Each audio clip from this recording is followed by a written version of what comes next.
ਅੱਜ ਅਸੀਂ ਜਿਨ੍ਹਾਂ ਗੁਰਦੁਆਰਿਆਂ ਦੇ ਦਰਸ਼ਨ ਕਰਨ ਲਈ ਜਾ ਰਹੇ ਹਾਂ ਉਹ ਨੇ ਗੁਰਦੁਆਰਾ ਸ੍ਰੀ ਸੱਚਾ ਸੌਦਾ ਸਾਹਿਬ, ਗੁਰਦੁਆਰਾ ਸ੍ਰੀ ਸੱਚਖੰਡ ਸਾਹਿਬ ਅਤੇ ਗੁਰਦੁਆਰਾ ਸ੍ਰੀ ਤੰਬੂ ਸਾਹਿਬ।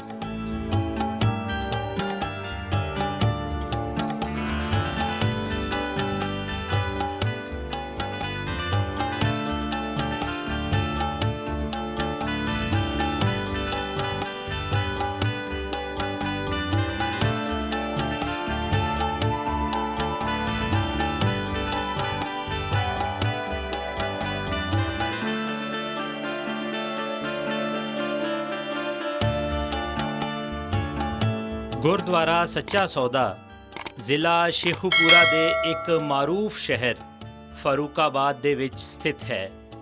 ਇਸ ਦਾ ਪੁਰਾਣਾ ਨਾਮ ਚੂੜਕਾਣਾ ਸੀ। ਇਸ ਇਲਾਕੇ ਨੂੰ ਸਾਂਦਲਬਾਰ ਅਤੇ ਵਿਰਕਗੜ੍ਹ ਵੀ ਆਖਿਆ ਜਾਂਦਾ ਹੈ। ਜ਼ਿਲ੍ਹਾ ਸ਼ੇਖੂਪੁਰਾ ਵਰਲਡ ਵਾਰ 1 ਤੋਂ ਪਹਿਲਾਂ ਗੁਜਰਾਂਵਾਲਾ ਦਾ ਹਿੱਸਾ ਹੋਇਆ ਕਰਦਾ ਸੀ। ਇਹ ਲਾਹੌਰ ਤੋਂ ਲਗਭਗ 80 ਕਿਲੋਮੀਟਰ ਤੇ ਨਨਕਾਣਾ ਸਾਹਿਬ ਤੋਂ 40 ਕਿਲੋਮੀਟਰ ਦੀ ਦੂਰੀ ਤੇ ਹੈ। ਗੁਰਦੁਆਰਾ ਸੱਚਾ ਸੌਦਾ ਜਿੱਥੋਂ ਬਾਬਾ ਗੁਰੂ ਨਾਨਕ ਜੀ ਨੇ ਲੰਗਰ ਦੀ ਪ੍ਰਥਾ ਚਲਾਈ। ਬਾਬਾ ਗੁਰੂ ਨਾਨਕ ਜੀ ਨੇ ਜਿੱਥੇ ਜ਼ਾਤ ਪਾਤ ਨੂੰ ਮਿਟਾ ਕਰ ਕੁੱਲ ਲੁਕਾਈ ਨੂੰ ਇੱਕ ਮਾਲਕ ਦਾ ਸੰਦੇਸ਼ ਦਿੱਤਾ, ਉੱਥੇ ਹੀ ਲੋੜਵੰਦਾਂ ਲਈ ਲੰਗਰ ਦੀ ਰੀਤ ਵੀ ਚਲਾਈ। ਗੁਰੂ ਸਾਹਿਬ ਦੇ ਪਾਏ ਪੂਰਨਿਆਂ ਤੇ ਚੱਲਦਿਆਂ ਹੋਇਆਂ ਸਿੱਖ ਸੰਗਤਾਂ ਵੱਲੋਂ ਲੰਗਰ ਦੀ ਮਰਿਆਦਾ ਅੱਜ ਵੀ ਨਿਭਾਈ ਜਾ ਰਹੀ ਹੈ। ਲੰਗਰ ਦੀ ਇਸ ਸੇਵਾ ਵਿੱਚ ਜਿੱਥੇ ਹਰ ਕੋਈ ਬਿਨਾਂ ਕਿਸੇ ਭੇਦਭਾਵ ਤੋਂ ਇੱਕ ਹੀ ਪੰਗਤ ਵਿੱਚ ਬੈਠ ਕੇ ਲੰਗਰ ਛਕ ਸਕਦਾ ਹੈ। ਗੁਰੂ ਸਾਹਿਬ ਵੱਲੋਂ ਚਲਾਈ ਜਾਣ ਵਾਲੀ ਲੰਗਰ ਦੀ ਇਸ ਰੀਤ ਵਿੱਚ ਕਿਸੇ ਵੀ ਮਜ਼ਹਬ ਦੇ ਮਰਦ, ਔਰਤ ਅਤੇ ਬੱਚੇ ਸਭ ਹੀ ਸੇਵਾ ਕਰ ਸਕਦੇ ਨੇ। ਕਿਸੇ ਵੀ ਧਰਮ ਦਾ ਬੰਦਾ ਗੁਰਦੁਆਰਾ ਸਾਹਿਬ ਆ ਕਰਕੇ ਲੰਗਰ ਛਕ ਸਕਦਾ ਹੈ ਅਤੇ ਜਿਸ ਕਿਸੇ ਨੂੰ ਵੀ ਰੱਬ ਨੇ ਧਨ ਦੀ ਸੇਵਾ ਕਰਨ ਦਾ ਮਾਣ ਬਖਸ਼ਿਆ ਹੈ ਉਹ ਆਪਣੀ ਕਿਰਤ ਕਮਾਈ ਵਿੱਚੋਂ ਸਾਧ ਸੰਗਤ ਉੱਪਰ ਖਰਚ ਕਰ ਸਕਦਾ ਹੈ, ਕਿਉਂਕਿ ਗੁਰੂ ਸਾਹਿਬ ਨੇ ਆਪਣੀ ਕਿਰਤ ਕਮਾਈ ਵਿੱਚੋਂ ਦਸਵੰਤ ਕੱਢਣ ਦਾ ਉਪਦੇਸ਼ ਵੀ ਦਿੱਤਾ ਹੈ। ਇਤਿਹਾਸਕਾਰ ਲਿਖਦੇ ਹਨ ਕਿ ਸਾਹਿਬ ਸ੍ਰੀ ਗੁਰੂ ਨਾਨਕ ਦੇਵ ਜੀ ਨੂੰ ਨੌਜਵਾਨੀ ਵਿੱਚ ਇਹਨਾਂ ਦੇ ਪਿਤਾ ਜੀ ਮਹਿਤਾ ਕਲਿਆਣ ਜੀ ਨੇ ਕਾਰੋਬਾਰ ਲਈ ਉਸ ਵੇਲੇ ਦੇ 20 ਰੁਪਏ ਦਿੱਤੇ ਕਿ ਉਹ ਕਰੀਬੀ ਮੰਡੀ ਵਿੱਚ ਜਾ ਕੇ ਕੁਝ ਸੌਦਾ ਖਰੀਦਣ ਜੋ ਕਿ ਖਰਾ ਤੇ ਸੱਚਾ ਹੋਵੇ। 20 ਰੁਪਏ ਉਸ ਵੇਲੇ ਇੱਕ ਬਹੁਤ ਵੱਡੀ ਰਕਮ ਸੀ। ਗੁਰੂ ਜੀ ਆਪਣੇ ਸਾਥੀ ਦੇ ਨਾਲ ਜਦ ਚੂੜਕਾਣਾ ਮੰਡੀ ਦੇ ਕਰੀਬ ਜੰਗਲ ਤੋਂ ਗੁਜ਼ਰ ਰਹੇ ਸਨ ਤਾਂ ਉਹਨਾਂ ਨੇ ਉੱਥੇ ਫਕੀਰਾਂ ਦਾ ਇੱਕ ਗਰੋਹ ਵੇਖਿਆ। ਇਹ ਫਕੀਰ ਭੁੱਖੇ ਤੇ ਨੰਗੇ ਸਨ। ਗੁਰੂ ਜੀ ਨੇ ਫਕੀਰਾਂ ਨੂੰ ਲੰਗਰ ਖਵਾਇਆ ਅਤੇ ਇਹਨਾਂ ਦੇ ਬਸਤਰ ਦਾ ਬੰਦੋਬਸਤ ਵੀ ਕੀਤਾ। ਗੁਰੂ ਜੀ ਨੇ ਆਪਣੇ ਸਾਥੀ ਨੂੰ ਆਖਿਆ ਕਿ ਕਿਸੇ ਲੋੜਵੰਦ ਨੂੰ ਲੰਗਰ ਖਵਾਉਣ ਤੋਂ ਹੋਰ ਭਲਾ ਕਿਹੜਾ ਖਰਾ ਤੇ ਸੁੱਚਾ ਸੌਦਾ ਹੋ ਸਕਦਾ ਹੈ। ਇੱਥੇ ਸੰਤ ਨਾਰਾਇਣ ਜੀ ਦਾ ਜ਼ਿਕਰ ਕਰਨਾ ਵੀ ਬਹੁਤ ਜ਼ਰੂਰੀ ਹੈ, ਜਿਨ੍ਹਾਂ ਨੂੰ ਬਾਬਾ ਗੁਰੂ ਨਾਨਕ ਜੀ ਨੇ ਲੰਗਰ ਛਕਾਇਆ। ਸੰਤ ਨਾਰਾਇਣ ਜੀ ਉਦਾਸੀ ਸਿਲਸਿਲੇ ਦੇ ਮੁਖੀ ਤੇ ਮੋਢੀ ਸਨ ਔਰ ਇਸੇ ਹੀ ਕਾਰਨ ਅੱਜ ਪੂਰੀ ਦੁਨੀਆ ਦੇ ਸਹਿਜਧਾਰੀ ਅਤੇ ਗੁਰੂ ਨਾਨਕ ਨਾਮ ਲੇਵਾ ਸਿੱਖ ਸੰਗਤਾਂ ਗੁਰੂ ਜੀ ਨੂੰ ਮੰਨਦੇ ਨੇ। ਇਸ ਦਾ ਜ਼ਿਕਰ ਡਾਕਟਰ ਦਲਵੀਰ ਸਿੰਘ ਪੰਨੂ ਆਪਣੀ ਕਿਤਾਬ ਦਾ ਸਿੱਖ ਹੈਰੀਟੇਜ ਬਿਯੋਂਡ ਦਾ ਬਾਰਡਰ ਵਿੱਚ ਤਫਸੀਲ ਨਾਲ ਕਰਦੇ ਨੇ। ਕੁਝ ਤਾਰੀਖਦਾਨ ਲਿਖਦੇ ਨੇ ਕਿ ਸਾਹਿਬ ਸ੍ਰੀ ਗੁਰੂ ਨਾਨਕ ਦੇਵ ਜੀ ਦੇ ਦੌਰ ਵਿੱਚ ਰੁਪਇਆ ਮੌਜੂਦ ਹੀ ਨਹੀਂ ਸੀ ਔਰ ਕੁਝ ਲਿਖਾਰੀਆਂ ਦਾ ਖਿਆਲ ਹੈ ਕਿ ਰੁਪਏ ਦਾ ਆਗਾਜ਼ 1540 ਤੋਂ 1546 ਵਿੱਚ ਸ਼ੇਰ ਸ਼ਾਹ ਸੂਰੀ ਕਰਦਾ ਹੈ। ਇਹ ਰੁਪਏ ਚਾਂਦੀ ਦੇ ਸਿੱਕੇ ਦੀ ਸ਼ਕਲ ਵਿੱਚ ਸਨ ਜੋ ਕਿ ਮੁਗਲਾਂ ਅਤੇ ਅੰਗਰੇਜ਼ਾਂ ਦੇ ਦੌਰ ਤੱਕ ਜਾਰੀ ਰਹੇ। ਪਹਿਲੀ ਜੰਗ ਅਜ਼ੀਮ ਵਿੱਚ ਚਾਂਦੀ ਦੀ ਕਿੱਲਤ ਪੈਦਾ ਹੋ ਗਈ ਔਰ ਪਹਿਲੀ ਵਾਰ ਕਾਗਜ਼ ਦਾ ਰੁਪਇਆ ਮੁਤਾਰਫ ਕਰਾਇਆ ਗਿਆ। ਲੇਕਿਨ ਮੁਗਲਾਂ ਦੇ ਦੌਰ ਤੋਂ ਬਹੁਤ ਪਹਿਲਾਂ ਚੰਦਰਗੁਪਤ ਮੌਰੀਆ 300 ਸਾਲ ਕਬਲੇ ਮਸੀਹ ਅਤੇ ਸੰਸਕ੍ਰਿਤ ਲਿਖਤਾਵਾਂ ਵਿੱਚ ਰੁਪਏ ਦਾ ਜ਼ਿਕਰ ਆਇਆ ਹੈ। ਇਹਨਾਂ ਸਿੱਕਿਆਂ ਤੇ ਹਥੌੜੇ ਦੀ ਜ਼ਰਬ ਲਾ ਕੇ ਨਿਸ਼ਾਨ ਬਣਾਇਆ ਜਾਂਦਾ ਸੀ। ਹਰ ਦੌਰ ਦੇ ਵਿੱਚ ਹੁਕਮਰਾਨਾਂ ਨੇ ਆਪਣੇ ਨਾਮ ਦੇ ਸਿੱਕੇ ਚਲਾਏ ਜਿਨ੍ਹਾਂ ਦੀ ਕਦਰੋ ਕੀਮਤ ਉਸ ਵੇਲੇ ਦੇ ਮੁਤਾਬਕ ਹੋਇਆ ਕਰਦੀ ਸੀ। ਮਹਾਰਾਜਾ ਰਣਜੀਤ ਸਿੰਘ ਨੇ ਖਾਲਸਾ ਰਾਜ ਵਿੱਚ ਗੁਰਦੁਆਰੇ ਦੇ ਲੰਗਰ ਲਈ 2176 ਕਨਾਲ ਜ਼ਮੀਨ ਪਿੰਡ ਚੂੜਕਾਣਾ ਤੋਂ ਅਤੇ 211 ਕਨਾਲ ਜ਼ਮੀਨ ਹਰ ਦੋ ਬੰਦੇ ਕੇ ਪਿੰਡ ਤੋਂ ਲਈ। 1843 ਵਿੱਚ ਭਾਈ ਕਿਰਪਾ ਰਾਮ ਨੇ ਪੱਕਾ ਗੁਰਦੁਆਰਾ ਤਾਮੀਰ ਕਰਵਾਇਆ ਔਰ ਇੱਕ ਧਰਮਸ਼ਾਲ ਵੀ ਬਣਵਾਈ। 1880 ਤੋਂ ਬਾਅਦ ਨਹਿਰੀ ਨਿਜ਼ਾਮ ਆ ਜਾਵਣ ਕਾਰਨ ਜੰਗਲਾਤ ਦਾ ਇਹ ਇਲਾਕਾ ਜ਼ਰਈ ਜ਼ਮੀਨ ਵਿੱਚ ਤਬਦੀਲ ਹੋ ਗਿਆ। ਲੋਅਰ ਚਨਾਬ ਕਿਨਾਲ ਕਾਲੋਨੀ ਅਤੇ ਸਾਂਦਲਬਾਰ ਦੇ ਇਸ ਜੰਗਲ ਨੂੰ ਆਬਾਦਕਾਰੀ ਕਰਨ ਲਈ ਬਹੁਤ ਸਾਰੇ ਇਲਾਕਿਆਂ ਤੋਂ ਸਿੱਖ ਇੱਥੇ ਆਬਾਦ ਹੋਏ। ਇਨ੍ਹਾਂ ਸਿੱਖਾਂ ਦੀ ਤਾਲੀਮੋ ਤਰਬੀਅਤ ਲਈ 1912 ਵਿੱਚ ਖਾਲਸਾ ਦੀਵਾਨ ਖਰਾ ਸੌਦਾਬਾਰ ਸਥਾਪਿਤ ਕੀਤਾ ਗਿਆ, ਜਿਸ ਦਾ ਮਕਸਦ ਫਲਾਹ ਬਹਿਬੂਦ, ਅਸਲਾਹ ਅਤੇ ਤਾਲੀਮ ਸੀ। ਲੇਕਿਨ 13 ਅਪ੍ਰੈਲ 1919 ਜਲਿਆਂਵਾਲੇ ਬਾਗ ਵਿੱਚ ਹੋਣ ਵਾਲੇ ਕਤਲੋ ਗਾਰਤ ਦੀ ਵਜ੍ਹਾ ਤੋਂ ਖਾਲਸਾ ਦੀਵਾਨ ਖਰਾ ਸੌਦਾਬਾਰ ਨੂੰ ਸਿਆਸੀ ਮਕਾਸਦ ਵਿੱਚ ਸਾਹਮਣੇ ਆਣਾ ਪਿਆ, ਜਿਸ ਕਾਰਨ ਕਰਤਾਰ ਸਿੰਘ ਝੱਬਰ ਇੱਕ ਸਿਆਸੀ ਰਹਿਨੁਮਾ ਦੀ ਸੂਰਤ ਵਿੱਚ ਸਾਹਮਣੇ ਆਏ। ਗੋਰਿਆਂ ਦੇ ਖਿਲਾਫ ਮੁਖਤਲਿਫ ਜਲਸੇ ਜਲੂਸਾਂ ਦੀ ਰਹਿਨੁਮਾਈ ਵੀ ਕੀਤੀ। 15 ਅਪ੍ਰੈਲ 1919 ਨੂੰ ਹਜ਼ਾਰਾਂ ਸਿੱਖਾਂ ਦੀ ਮਦਦ ਦੇ ਨਾਲ ਨਹਿਰ ਉੱਪਰੋਂ ਗੁਜ਼ਰਨ ਵਾਲੀ ਰੇਲਵੇ ਪਟੜੀ ਨੂੰ ਉਖਾੜ ਦਿੱਤਾ, ਜਿਸ ਕਾਰਨ ਕਰਤਾਰ ਸਿੰਘ ਝੱਬਰ ਅਤੇ ਤੇਜਾ ਸਿੰਘ ਤੇ ਇਲਜ਼ਾਮ ਲੱਗਿਆ ਕਿ ਇਹਨਾਂ ਨੇ ਲੋਕਾਂ ਦੇ ਜਜ਼ਬਾਤਾਂ ਨੂੰ ਭੜਕਾਇਆ। 22 ਸਤੰਬਰ 1919 ਨੂੰ ਕਰਤਾਰ ਸਿੰਘ ਝੱਬਰ ਨੂੰ ਫਾਂਸੀ ਦੀ ਸਜ਼ਾ ਸੁਣਾ ਦਿੱਤੀ ਗਈ। ਸਬੂਤ ਨਾ ਹੋਣ ਕਾਰਨ ਆਪ ਜੀ ਦੀ ਸਜ਼ਾ ਉਮਰ ਕੈਦ ਵਿੱਚ ਤਬਦੀਲ ਕਰ ਦਿੱਤੀ ਗਈ, ਜੋ ਬਾਅਦ ਵਿੱਚ ਇਹ ਸਜ਼ਾ ਖਤਮ ਕਰ ਦਿੱਤੀ ਗਈ।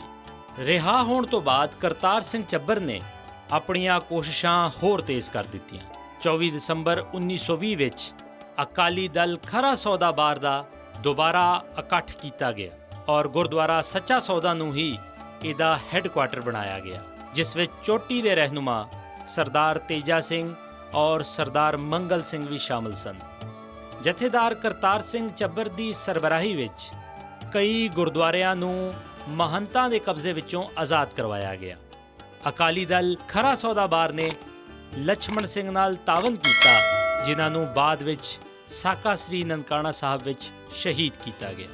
ਅਕਾਲੀ ਦਲ ਖਰਾ ਸੌਦਾਬਾਰ ਤੇ ਸ਼੍ਰੋਮਣੀ ਅਕਾਲੀ ਦਲ ਦੋਹਾਂ ਦੇ ਇਕੱਠ ਤੋਂ ਬਾਅਦ ਜਿਹੜੀ ਤਨਜ਼ੀਮ ਬਣੀ, ਉਹ ਸਿੱਖਾਂ ਦੀ ਸਭ ਤੋਂ ਵਧੀਆ ਤਨਜ਼ੀਮਾਂ ਵਿੱਚੋਂ ਪਹਿਲੇ ਨੰਬਰ ਤੇ ਸੀ। ਇਸ ਤਰ੍ਹਾਂ ਵੰਡ ਤੋਂ ਪਹਿਲਾਂ ਗੁਰਦੁਆਰਾ ਸੱਚਾ ਸੌਦਾ ਸਿਆਸੀ ਅਤੇ ਸਮਾਜੀ ਤਹਿਰੀਕ ਦਾ ਗੜ੍ਹ ਬਣਿਆ ਰਿਹਾ। ਵੰਡ ਵੇਲੇ ਇੱਥੋਂ ਉਜੜਨ ਵਾਲੇ ਲੋਕਾਂ ਦਾ ਕੈਂਪ ਗੁਰਦੁਆਰਾ ਸੱਚਾ ਸੌਦਾ ਹੀ ਬਣਿਆ। ਇੱਥੇ ਲਗਭਗ 6 ਮਹੀਨਿਆਂ ਤੱਕ ਲੋਕਾਂ ਦੀ ਦੇਖਭਾਲ ਹੋਈ।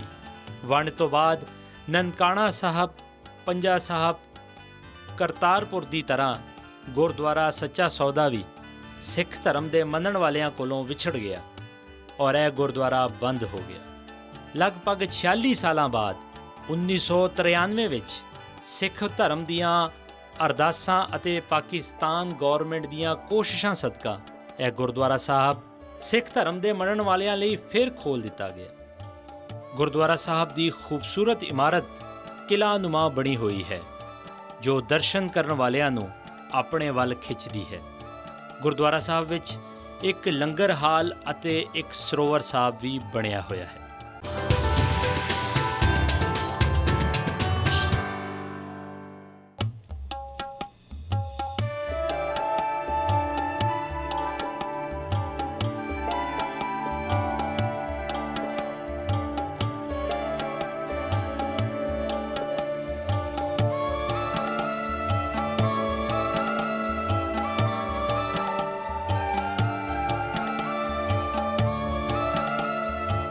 ਲਓ ਜੀ, ਅਸੀਂ ਪਹੁੰਚ ਗਏ ਹਾਂ ਜੀ ਹੁਣ ਗੁਰਦੁਆਰਾ ਸ੍ਰੀ ਸੱਚਾ ਸੌਦਾ ਸਾਹਿਬ।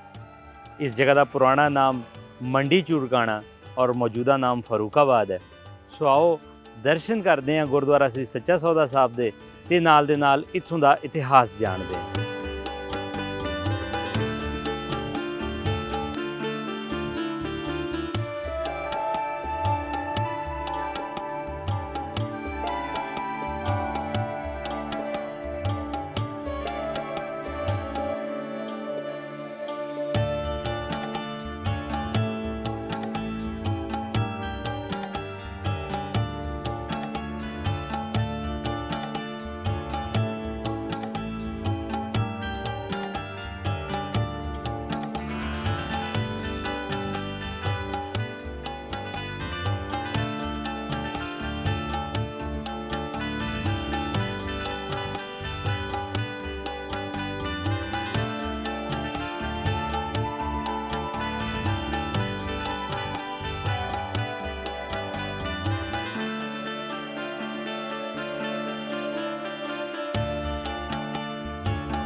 ਸਤਨਾਮ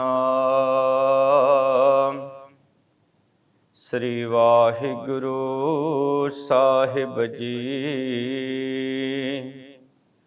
ਸਤਿਗੁਰ ਨਾਨਕ ਪ੍ਰਗਟਿਆ, ਮਿੱਟੀ ਧੁੰਦ ਜਗ ਚਾਨਣ ਹੋਆ। ਜਿਉ ਕਰ ਸੂਰਜ ਨਿਕਲਿਆ, ਤਾਰੇ ਛਪੈ ਅੰਧੇਰ ਪਲੋਵਾ। ਗਿਆਨ ਧਿਆਨ ਕਿਛ ਕਰਮ ਨ ਜਾਣਾ, ਸਾਰ ਨ ਜਾਣਾ ਤੇਰੀ। ਸਭ ਤੇ ਵੱਡਾ ਸਤਿਗੁਰ ਨਾਨਕ, ਜਿਨ ਕਾਲ ਰਾਖੀ ਮੇਰੀ। ਸਤਨਾਮ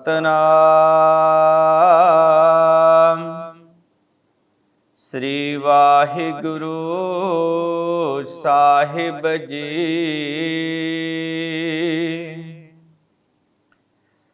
ਸੋਰਠ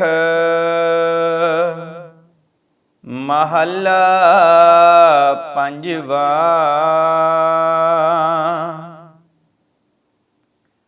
ਅਬਿਨਾਸੀ ਜੀਅਨ ਕੋ ਦਾਤਾ, ਸਿਮਰਤ ਸਭ ਮਲ ਖੋਈ। ਗੁਣ ਨਿਦਾਨ ਭਗਤਨ ਕੋ ਬਰਤਨ, ਬਿਰਲਾ ਪਾਵੈ ਕੋਈ। ਅਬਿਨਾਸੀ ਜੀਅਨ ਕੋ ਦਾਤਾ, ਸਿਮਰਤ ਸਭ ਮਲ ਖੋਈ। ਗੁਣ ਨਿਦਾਨ ਭਗਤਨ ਕੋ ਬਰਤਨ, ਬਿਰਲਾ ਪਾਵੈ ਕੋਈ। ਮੇਰੇ ਮਨ ਜਪ ਗੁਰ ਗੋਪਾਲ ਪ੍ਰਭ ਸੋਈ। ਜਾ ਕੀ ਸ਼ਰਨ ਪਿਆ ਸੁਖ ਪਾਈਐ, ਬਾਹੁੜ ਦੁਖ ਨਾ ਹੋਈ ਰਹਾਉ। ਵਡ ਭਾਗੀ ਸਾਧ ਸੰਗ ਪ੍ਰਾਪਤ, ਤਿਨ ਪੇਟਤ ਦੁਰਮਤ ਖੋਈ। ਤਿਨ ਕੇ ਤੂਰ ਨਾਨਕ ਦਾਸ ਬਾਛੈ, ਜਿਨ ਹਰਿ ਨਾਮ ਹਿਰਦੈ ਪਰੋਈ।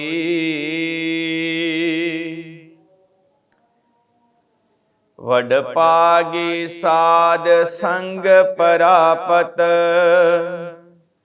ਤਿਨ ਪੇਟਤ ਦੁਰਮਤ ਖੋਈ।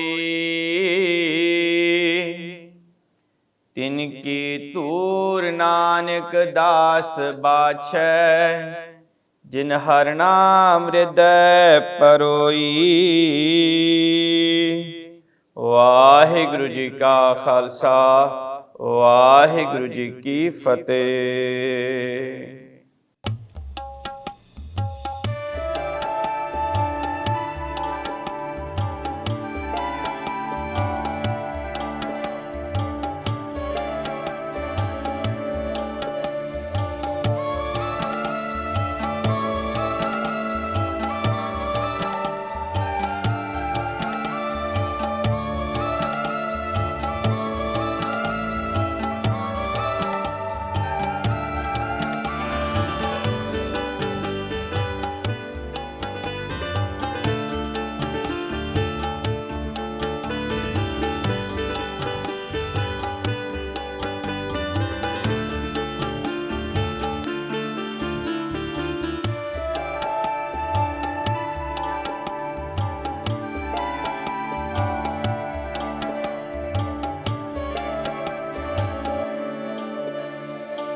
ਮੇਰੇ ਨਾਲ ਮੌਜੂਦ ਨੇ ਇਸ ਵੇਲੇ ਗਿਆਨੀ ਬਲਵੰਤ ਸਿੰਘ ਜੀ, ਜੋ ਨਾ ਸਿਰਫ ਨਨਕਾਣਾ ਸਾਹਿਬ ਦੇ ਸਿੱਖ ਬੱਚੇ ਅਤੇ ਬੱਚੀਆਂ ਨੂੰ ਗੁਰਬਾਣੀ ਵਿਦਿਆ ਪੜ੍ਹਾਉਂਦੇ ਨੇ, ਨਾਲ ਦੇ ਨਾਲ ਜੋ ਗੁਰੂ ਘਰ ਦੀ ਤੁਸੀਂ ਇਸ ਵੇਲੇ ਖੂਬਸੂਰਤ ਸਾਫ਼ ਸੁਥਰੀ ਇਮਾਰਤ ਵੇਖੀ, ਇਸ ਪਿੱਛੇ ਵੀ ਗਿਆਨੀ ਜੀ ਦੀਆਂ ਹੀ ਸੇਵਾਵਾਂ ਨੇ।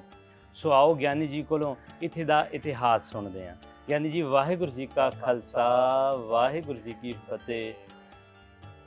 ਗੁਰੂ ਬਾਬਾ ਜੀ ਨੂੰ ਬਾਲ ਅਵਸਥਾ ਦੇ ਵਿੱਚ ਪਿਤਾ ਜੀ ਨੇ 20 ਰੁਪਏ ਦਿੱਤੇ ਸੀ ਕਿ ਤੁਸੀਂ ਕੋਈ ਕਾਰੋਬਾਰ ਕਰੋ, ਬਿਜ਼ਨਸ ਕਰੋ ਔਰ ਉਹਦੇ ਵਿੱਚ ਸੱਚਾਈ ਹੋਵੇ, ਸੁੱਚਾ ਹੋਵੇ, ਉਹ 'ਚ ਕੋਈ ਹਰਾਮ ਦੀ ਕਮਾਈ ਜਾਂ ਉਹਦੇ 'ਚ ਕੋਈ ਦੂਸਰਾ ਮਤਲਬ ਮਿਲਾਵਟ ਨਾ ਹੋਵੇ। ਗੁਰੂ ਨਾਨਕ ਦੇਵ ਜੀ ਮਹਾਰਾਜ ਜੀ ਨੂੰ ਪਰਮਾਤਮਾ ਨੇ ਜੋ ਸ਼ਕਤੀ ਦਿੱਤੀ ਸੀ, ਉਸ ਸ਼ਕਤੀ ਅਨੁਸਾਰ ਗੁਰੂ ਨਾਨਕ ਜੀ ਮਹਾਰਾਜ ਜੀ ਨੇ ਇਹ ਰਸਤਾ ਅਪਣਾਇਆ। ਚੂਰਕਾਣੇ ਦੇ ਇਸ ਅਸਥਾਨ ਤੇ ਜਦੋਂ ਗੁਰੂ ਨਾਨਕ ਜੀ ਮਹਾਰਾਜ ਪਹੁੰਚੇ, ਇਸ ਅਸਥਾਨ ਤੇ ਸਾਧੂ ਫਕੀਰ ਲੋਕ ਬੈਠੇ ਸਨ, ਜਿਨ੍ਹਾਂ ਨੇ ਉਸ ਵੇਲੇ ਪਰਮਾਤਮਾ ਦੇ ਜ਼ਿਕਰ ਵਿੱਚ ਬੈਠੇ ਸਨ। ਜ਼ਿਕਰ ਕਰਦੇ ਕਰਦੇ ਗੁਰੂ ਨਾਨਕ ਜੀ ਮਹਾਰਾਜ ਉਹਨਾਂ ਨਾਲ ਆ ਬੈਠੇ ਔਰ ਸਿਮਰਨ ਕੀਤਾ ਪਰਮਾਤਮਾ ਦਾ।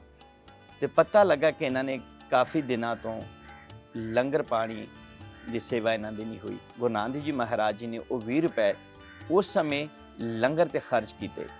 ਅੱਜ ਦੁਨੀਆ ਭਰ ਦੇ ਵਿੱਚ ਉਸ 20 ਰੁਪਏ ਤੋਂ ਲੰਗਰ ਦੀ ਆਰੰਭਤਾ ਹੋਈ ਹੈ। ਦੁਨੀਆ ਭਰ ਦੇ ਵਿੱਚ ਉਹ ਲੰਗਰ ਚੱਲ ਰਿਹਾ ਹੈ।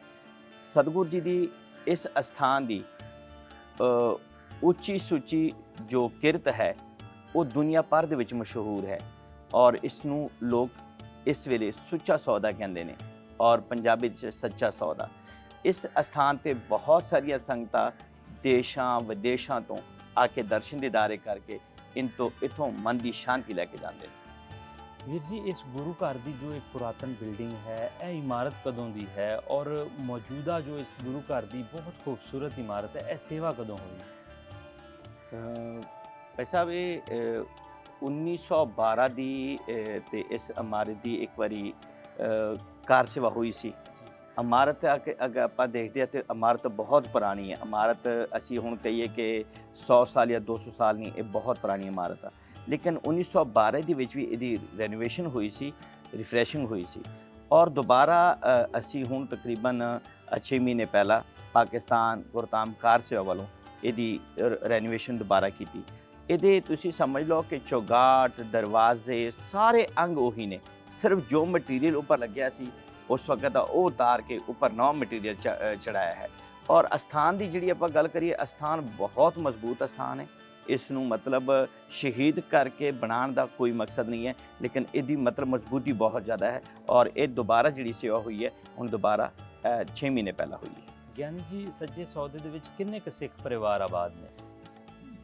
ਸੱਚੇ ਸੌਦੇ ਦੇ ਵਿੱਚ 3 ਘਰ ਨੇ। ਇੱਕ ਹੈ ਗ੍ਰੰਥੀ ਦਾ, ਤੇ ਦੂਸਰਾ ਹੈ ਲਾਂਗਰੀ, ਤੀਸਰਾ ਹੈ ਉਸ ਸੇਵਾਦਾਰ ਦਾ। 3 ਘਰ ਜਿਹੜੇ ਗੁਰਸਿੱਖ ਨੇ ਉਹ ਇੱਥੇ ਆਓ। ਤੇ ਇੱਥੇ ਫਿਰ ਰੌਣਕ ਮੇਲਾ ਕਦੋਂ ਹੁੰਦਾ ਹੈ? ਕਦੋਂ ਸਰਦਾਰ ਬਹੁਤ ਜ਼ਿਆਦਾ ਸਿੱਖ ਫੈਮਲੀਜ਼ ਕਦੋਂ ਆਉਂਦੀਆਂ ਨੇ ਜ਼ਿਆਦਾਤਰ? ਅੱਜ ਕੱਲ੍ਹ ਤੇ ਦੇਖੋ ਨਵੰਬਰ ਦੇ ਵਿੱਚ, ਨਵੰਬਰ ਤੋਂ ਇਲਾਵਾ ਅਪ੍ਰੈਲ ਵਿੱਚ, ਜੂਨ ਵਿੱਚ। ਪਰ ਵੈਸੇ ਪਾਕਿਸਤਾਨ ਦੇ ਜਦੋਂ ਮਤਲਬ ਰੋਡ ਅੱਛੇ ਹੋਏ ਨੇ, ਮੋਟਰਵੇ ਤਿਆਰ ਹੋਏ ਨੇ, ਸਿੰਧ ਤੋਂ ਸੰਗਤਾਂ ਬਹੁਤ ਸਾਰੀਆਂ ਸਾਲੋਂ ਸਾਲ ਟੁਰੀਆਂ ਆ ਰਹੀਆਂ ਨੇ ਔਰ ਵਿਦੇਸ਼ਾਂ 'ਚ ਵੀ। ਜਿਸ ਤਰ੍ਹਾਂ ਅਸੀਂ ਕਹਿੰਦੇ ਹਾਂ ਕਿ 1990 ਤੋਂ ਬਾਅਦ ਜਾਂ ਫਿਰ 2010 ਤੋਂ ਬਾਅਦ, 2010 ਤੋਂ ਬਾਅਦ ਤੇ ਵਿਦੇਸ਼ਾਂ 'ਚ ਜਿਸ ਤਰ੍ਹਾਂ ਦੇ ਸਨ, ਕੋਈ ਗੁਰਪੁਰਬ ਦੇ ਦੌਰਾਨ ਵੀ ਉਹਨਾਂ ਦੀ ਗਿਣਤੀ ਸੀ 200 ਤੋਂ 250, ਲੇਕਿਨ ਹੁਣ ਤਾਂ ਗਿਣਤੀ ਉਹਨਾਂ ਦੀ ਹਜ਼ਾਰਾਂ ਹੋ ਚੁੱਕੀ ਹੈ ਗੁਰਪੁਰਬ ਦੇ ਦੌਰਾਨ। ਔਰ ਆਮ ਰੂਟੀਨ ਦੇ ਵਿੱਚ ਵੀ ਜਥੇ ਮਲੇਸ਼ੀਆ ਤੋਂ, ਹਰ ਦੇਸ਼ਾਂ ਤੋਂ, ਮਤਲਬ ਇੰਗਲੈਂਡ, ਕੈਨੇਡਾ ਤੋਂ ਆਂਦੀ ਰਹਿੰਦੇ ਨੇ। ਅੱਛਾ ਗਿਆਨੀ ਜੀ, ਇੱਥੇ ਇਸ ਗੁਰੂ ਘਰ ਤੋਂ ਇਲਾਵਾ ਹੋਰ ਕਿੰਨੇ ਗੁਰੂ ਘਰ ਨੇ? ਇਸ ਤੋਂ ਇਲਾਵਾ ਇੱਕ ਸਾਡੇ ਕੋਲ ਗੁਰਦੁਆਰਾ ਸੱਚਖੰਡ ਹੈ ਔਰ ਸ਼ਹਿਰ ਫਰੂਕਾਬਾਦ ਦੇ ਵਿੱਚ ਵੀ ਸਾਡੇ ਬਹੁਤ ਵੱਡੇ ਅਸਥਾਨ ਮੌਜੂਦਾ ਸਨ 1947 ਤੋਂ ਪਹਿਲਾਂ। ਤੇ ਇਸ ਵੇਲੇ ਉਹਨਾਂ ਦੇ ਤਕਰੀਬਨ ਕੁਝ ਇਮਾਰਤ ਜਿਹੜੇ ਨੇ ਉਹ ਬਾਕੀ ਹੈ। ਸੱਚਖੰਡ ਦਾ ਇਤਿਹਾਸ ਹੈ ਕਿ ਜਦੋਂ ਗੁਰੂ ਨਾਨਕ ਜੀ ਮਹਾਰਾਜ ਜੀ ਇਸ ਅਸਥਾਨ ਵੱਲ ਆ ਰਹੇ ਸਨ, ਰਸਤੇ ਵਿੱਚ ਇੱਕ ਬਜ਼ੁਰਗ ਸੀ ਜਿਨ੍ਹਾਂ ਨੇ ਖੰਡ ਬਣੀ ਹੋਈ ਸੀ ਤੇ ਗੁਰੂ ਸਾਹਿਬ ਮਹਾਰਾਜ ਜੀ ਨੇ ਉਹਨੂੰ ਪੁੱਛਿਆ ਕਿ ਤੁਹਾਡੇ ਕੋਲ ਕੀ ਹੈ, ਤੇ ਉਹਨੇ ਦੱਸਿਆ ਕਿ ਮੇਰੇ ਕੋਲ ਮਿੱਟੀ ਹੈ। ਤੇ ਉਹਦਾ ਜ਼ੇਨ ਸੀ ਕਿ ਫਕੀਰ ਆਦਮੀ ਮੇਰੇ ਕੋਲ ਮੰਗ ਲਏਗਾ ਤਾਂ ਫਿਰ ਮੈਨੂੰ ਦੇਣੀ ਪਏਗੀ। ਇਸ ਕਰਕੇ ਉਹਨੇ ਸੱਚ ਦੇ ਬਜਾਏ ਝੂਠ ਦੱਸਿਆ। ਅੱਗੇ ਜਿਹੜਾ ਸੀ ਫਰੂਕਾਬਾਦ ਦੇ ਵਿੱਚ ਜਿਹੜੀ ਮੰਡੀ ਸੀ, ਉੱਥੇ ਜਦੋਂ ਲੈ ਕੇ ਗਿਆ, ਖੋਲ੍ਹਿਆ, ਵਾਕਈ ਮਿੱਟੀ ਸੀ। ਤੇ ਜਦੋਂ ਉਸ ਬਜ਼ੁਰਗ ਨੇ ਕਿਹਾ ਕਿ ਮੈਂ ਤਾਂ ਬੜੀ ਵੱਡੀ ਗਲਤੀ ਕਰ ਬੈਠਾ ਕਿ ਫਕੀਰ ਨੂੰ ਮੈਂ, ਇੱਕ ਬਜ਼ੁਰਗ ਨੂੰ ਮੈਂ ਦੇ ਨਾਲ ਮੈਂ ਝੂਠ ਬੋਲਿਆ, ਵਾਪਸ ਆਇਆ ਤੇ ਉਸ ਦਰਖਤ ਦੇ ਥੱਲੇ ਉਸ ਅਸਥਾਨ ਤੇ ਗੁਰੂ ਸਾਹਿਬ ਬੈਠੇ ਸਨ, ਮਾਫੀ ਮੰਗੀ ਕਿ ਮੇਰੇ ਕੋਲ ਗਲਤੀ ਹੋਈ ਹੈ ਤੇ ਦੁਬਾਰਾ ਉਹ ਜਿਹੜਾ ਸੀ ਖੰਡ ਬਣਿਆ। ਇਸ ਕਰਕੇ ਉਸ ਅਸਥਾਨ ਦਾ ਨਾਮ ਜਿਹੜਾ ਨਾ ਹੈ ਸੱਚਖੰਡ ਰੱਖਿਆ ਗਿਆ ਹੈ। ਅੱਛਾ ਵੀਰ ਜੀ, ਇਹ ਦਰਖਤ ਜਿਹੜਾ ਸਾਡੇ ਪਿੱਛੇ ਇੱਕ ਦਰਖਤ ਹੈ, ਇਹਦੀ ਕੀ ਹਿਸਟਰੀ ਹੈ? ਜਿਹੜੀ ਉਸ ਸਮੇਂ ਦੇ ਮੈਂ ਪੁਰਾਣੀਆਂ ਕਿਤਾਬਾਂ ਦੇ ਵਿੱਚ ਔਰ ਪੁਰਾਣੇ ਬਜ਼ੁਰਗਾਂ ਦੀਆਂ ਸੁਣੀਆਂ ਜੋ ਹੈ, ਉਹ ਇਹ ਵੀ ਇੱਕ ਟਿੱਬੀ ਸੀ।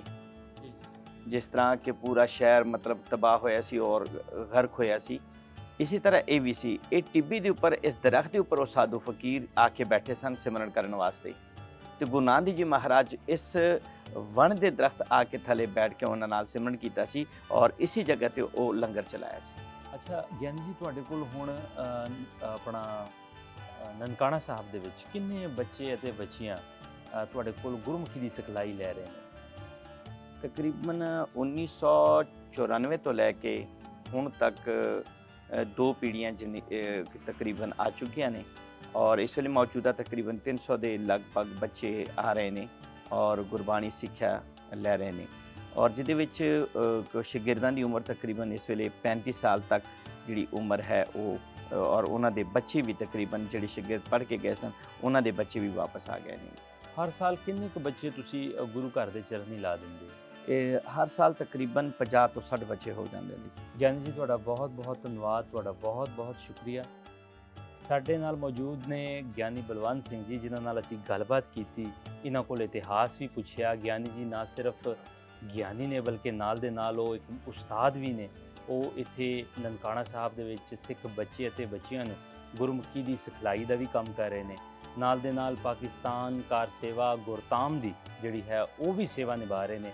ਸਾਡੇ ਵਾਸਤੇ ਬੜੀ ਮਾਣ ਦੀ ਗੱਲ ਕਿ ਅੱਜ ਅਸੀਂ ਇਹਨਾਂ ਨਾਲ ਮੌਜੂਦ ਹਾਂ। ਸੋ ਆਓ ਹੁਣ ਲੰਗਰ ਛਕਦੇ ਹਾਂ ਔਰ ਉਸ ਤੋਂ ਬਾਅਦ ਤੁਹਾਨੂੰ ਇੱਥੇ ਦੇ ਇੱਕ ਹੋਰ ਗੁਰੂ ਘਰ ਸੱਚਖੰਡ ਸਾਹਿਬ ਦੇ ਵੀ ਦਰਸ਼ਨ ਕਰਾਉਂਦੇ ਹਾਂ।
ਅਸੀਂ ਜੀ ਇਸ ਵੇਲੇ ਪਹੁੰਚ ਗਏ ਹਾਂ ਗੁਰਦੁਆਰਾ ਸ੍ਰੀ ਸੱਚਖੰਡ ਸਾਹਿਬ, ਜੋ ਗੁਰਦੁਆਰਾ ਸੱਚਾ ਸੌਦਾ ਤੋਂ ਸਿਰਫ 2 ਕਿਲੋਮੀਟਰ ਦੀ ਦੂਰੀ ਉੱਪਰ ਹੈ।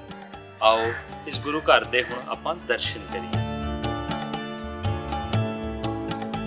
ਗੁਰਦੁਆਰਾ ਸੱਚਖੰਡ ਸਾਹਿਬ ਗੁਰਦੁਆਰਾ ਸੱਚਾ ਸੌਦਾ ਤੋਂ ਲਗਭਗ 1 ਮੀਲ ਦੇ ਫਾਸਲੇ ਤੇ ਹੈ। ਇਸ ਜਗ੍ਹਾ ਦਾ ਇਤਿਹਾਸ ਦੱਸਦਾ ਹੈ ਕਿ ਇਸ ਜਗ੍ਹਾ ਤੇ ਜਦੋਂ ਬਾਬਾ ਗੁਰੂ ਨਾਨਕ ਦੇਵ ਜੀ ਮਹਾਰਾਜ ਮੰਡੀ ਚੂੜਕਾਣਾ ਸੱਚਾ ਸੌਦਾ ਕਰਨ ਆਏ ਤਾਂ ਇਸ ਹੀ ਜਗ੍ਹਾ ਤੇ ਬਿਰਾਜਮਾਨ ਹੋਏ। ਜਦੋਂ ਕੋਲੋਂ ਦੀ ਇੱਕ ਵਪਾਰੀ ਗੁਜ਼ਰਿਆ ਜੋ ਕਿ ਗੁੜ ਖੰਡ ਦਾ ਵਪਾਰ ਕਰਨ ਜਾ ਰਿਹਾ ਸੀ। ਬਾਬਾ ਜੀ ਮਹਾਰਾਜ ਨੇ ਵਪਾਰੀ ਕੋਲੋਂ ਪੁੱਛਿਆ ਕਿ ਇਹਨਾਂ ਬੋਰੀਆਂ ਵਿੱਚ ਕੀ ਹੈ। ਵਪਾਰੀ ਕਹਿੰਦਾ ਹੈ ਕਿ ਇਹਨਾਂ ਬੋਰੀਆਂ ਵਿੱਚ ਤਾਂ ਮਿੱਟੀ ਹੈ।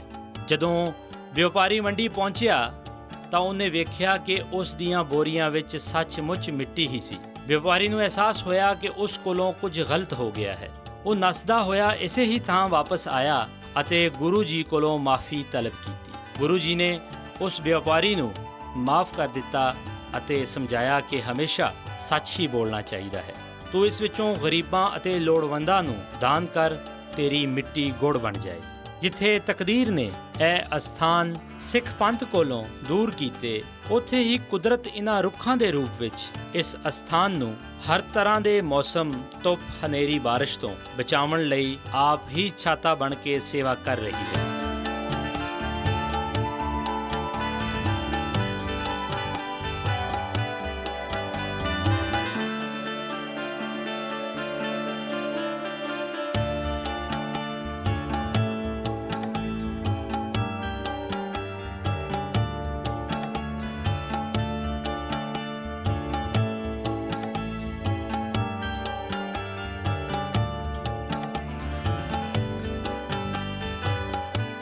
ਆਪ ਜੀ ਦਰਸ਼ਨ ਕਰ ਰਹੇ ਸੀ ਗੁਰਦੁਆਰਾ ਸ੍ਰੀ ਸੱਚਖੰਡ ਸਾਹਿਬ ਜੀ ਦੇ, ਤੇ ਹੁਣ ਅਸੀਂ ਇੱਥੋਂ ਜਾਵਾਂਗੇ ਗੁਰਦੁਆਰਾ ਸ੍ਰੀ ਤੰਬੂ ਸਾਹਿਬ, ਕਿਉਂਕਿ ਇਸ ਗੁਰਦੁਆਰਾ ਸ੍ਰੀ ਸੱਚਾ ਸੌਦਾ ਔਰ ਗੁਰਦੁਆਰਾ ਸ੍ਰੀ ਸੱਚਖੰਡ ਸਾਹਿਬ ਦਾ ਇਤਿਹਾਸ ਗੁਰਦੁਆਰਾ ਸ੍ਰੀ ਤੰਬੂ ਸਾਹਿਬ ਨਾਲ ਜੁੜਿਆ ਹੋਇਆ ਹੈ।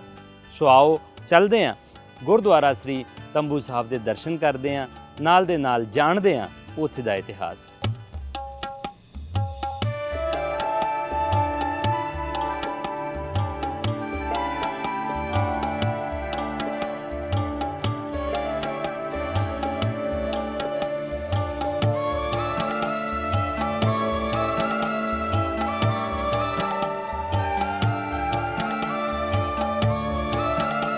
ਇਸ ਵੇਲੇ ਅਸੀਂ ਮੌਜੂਦ ਹਾਂ ਜੀ ਗੁਰਦੁਆਰਾ ਸ਼੍ਰੀ ਤੰਬੂ ਸਾਹਿਬ ਵਿਖੇ। ਇਹ ਉਹ ਪਾਵਨ ਪਵਿੱਤਰ ਅਸਥਾਨ ਹੈ ਜਦੋਂ ਸਾਹਿਬ ਸ੍ਰੀ ਗੁਰੂ ਨਾਨਕ ਦੇਵ ਜੀ ਮਹਾਰਾਜ ਸੱਚਾ ਸੌਦਾ ਕਰਕੇ ਆਏ ਤਾਂ ਸਭ ਤੋਂ ਪਹਿਲੇ ਇਸ ਥਾਂ ਉੱਪਰ ਰੁਕੇ। ਇੱਥੇ ਇੱਕ ਵਣ ਦਾ ਤੰਬੂ ਹੋਣ ਕਾਰਨ ਗੁਰੂ ਨਾਨਕ ਦੇਵ ਜੀ ਉਹਦੇ ਵਿੱਚ ਬੈਠੇ ਔਰ ਉਸ ਵਣ ਦੇ ਤੰਬੂ ਹੋਣ ਕਾਰਨ ਹੀ ਇਸ ਜਗ੍ਹਾ ਦਾ ਨਾਮ ਤੰਬੂ ਸਾਹਿਬ ਹੋਇਆ। ਸੋ ਆਓ ਅਸੀਂ ਉਸ ਵਣ ਦੇ ਦਰਸ਼ਨ ਕਰਦੇ ਹਾਂ।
ਤੁਸੀਂ ਇਸ ਵੇਲੇ ਦਰਸ਼ਨ ਕਰ ਰਹੇ ਸੀ ਉਸ ਵਣ ਦੇ ਦਰਖਤ ਦੀ ਜੋ ਤੰਬੂ ਨੁਮਾ ਬਣਿਆ ਹੋਇਆ ਹੈ। ਔਰ ਇਤਿਹਾਸਕਾਰ ਇਹ ਲਿਖਦੇ ਹਨ ਕਿ ਜਦੋਂ ਸਤਿਗੁਰ ਸੱਚੇ ਪਾਤਸ਼ਾਹ ਸੱਚਾ ਸੌਦਾ ਕਰਕੇ ਆਏ ਤਾਂ ਇਸੇ ਹੀ ਤੰਬੂ ਦੇ ਵਿੱਚ ਆਣ ਕੇ ਬੈਠੇ। ਵੈਸੇ ਕਿਤਨੇ ਕਮਾਲ ਦੀ ਗੱਲ ਹੈ ਕਿ ਜਿੱਥੇ ਸਤਿਗੁਰ ਸੱਚੇ ਪਾਤਸ਼ਾਹ ਨੇ ਆਪਣੇ ਲਈ ਤੰਬੂ ਲਾਇਆ, ਉੱਥੇ ਹੀ ਉਹਨਾਂ ਲੋਕਾਂ ਲਈ ਜੋ ਦੂਰ ਦੁਰਾਡੇ ਤੋਂ ਸੰਗਤਾਂ ਆਉਂਦੀਆਂ ਨੇ ਇਸ ਅਸਥਾਨ ਨੂੰ ਵੇਖਣ ਲਈ, ਉਹਨਾਂ ਲਈ ਵੀ ਸਤਿਗੁਰੂ ਪਾਤਸ਼ਾਹ ਨੇ ਇੱਥੇ ਤੰਬੂ ਲਾਏ ਹੋਏ ਹਨ। ਇੱਥੇ ਬਹੁਤ ਵੱਡੀਆਂ ਬਿਲਡਿੰਗਾਂ ਬਣ ਚੁੱਕੀਆਂ ਨੇ, ਜਿਹੜੀਆਂ ਸੰਗਤਾਂ ਯਾਤਰਾ ਕਰਨ ਲਈ ਨਨਕਾਣਾ ਸਾਹਿਬ ਧਰਤੀ ਆਉਂਦੀਆਂ ਨੇ, ਉਹਨਾਂ ਲਈ ਇੱਥੇ ਕਮਰੇ ਮੌਜੂਦ ਹਨ। ਉਹਨਾਂ ਦੇ ਵਿਸ਼ਰਾਮ ਦਾ ਸਾਰਾ ਇੰਤਜ਼ਾਮ ਇੱਥੇ ਕੀਤਾ ਗਿਆ ਹੈ। ਉਹਨਾਂ ਦੇ ਲੰਗਰ ਲਈ ਵੀ ਇੰਤਜ਼ਾਮ ਹੋਇਆ ਹੈ। ਸੋ ਆਓ ਉਹਨਾਂ ਥਾਵਾਂ ਦੇ ਵੀ ਦਰਸ਼ਨ ਕਰਦੇ ਹਾਂ।